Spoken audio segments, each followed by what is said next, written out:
ការកំណែតម្រង់ម្ដងមកនេះយើងគួរគិតអំពីទំនើបកម្មទំនើបកម្ម3ទី1ទំនើបកម្មរចនាសម្ព័ន្ធកែតម្រង់ទំនើបកម្ម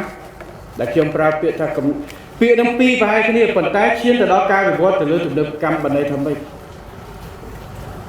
យើងរៀបចំតបសម្រាប់ប្រយុទ្ធការពារទសវត្សរ៍សតវត្សទី21យើងអាចយកការរៀបចំតបសតវត្សទី20មកវាយទេមករៀបទេយើងអាចយកការរៀបចំរចនាសម្ព័ន្ធរបស់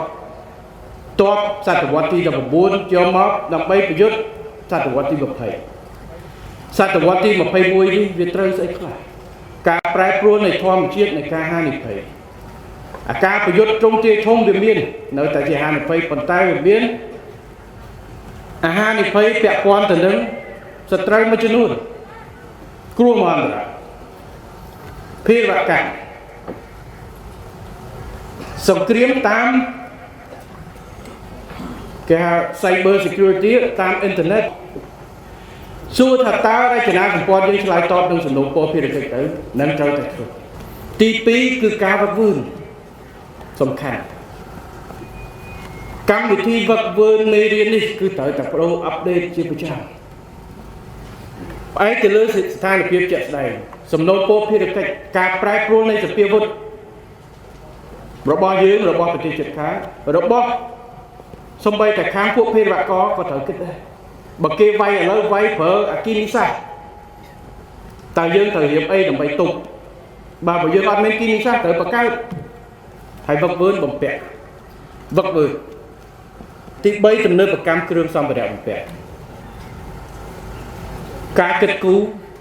ពិតណាស់គ្រឿងសម្ភារៈមួយថ្លៃប៉ុន្តែ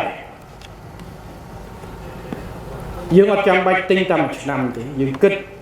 ហើយគិតស្អីដែលចាំបាច់មុនគេអានេះជាការគិតរបស់ខ្ញុំព្រោះពាក្យទំនើបកម្មនេះវាត្រូវតែដើរព្រោះវាកំណែតម្រង់ប៉ុន្តែកំណែតម្រង់ទី1អាពង្រឹងតែមានស្រាប់តែទី2ត្រូវឈានទៅមួយជំហានទៀតទៅយកអ្វីដែលថ្មីដើម្បីទប់គួរមានគណៈកម្មការមួយកងការងារចំពោះកិច្ចមួយយ៉ាងហោចណាស់តែខ្ញុំថាគណៈកម្មការល្អជាងពិនិត្យមើលនៅទំនើបកម្មទាំង3នេះរចនាសម្ព័ន្ធ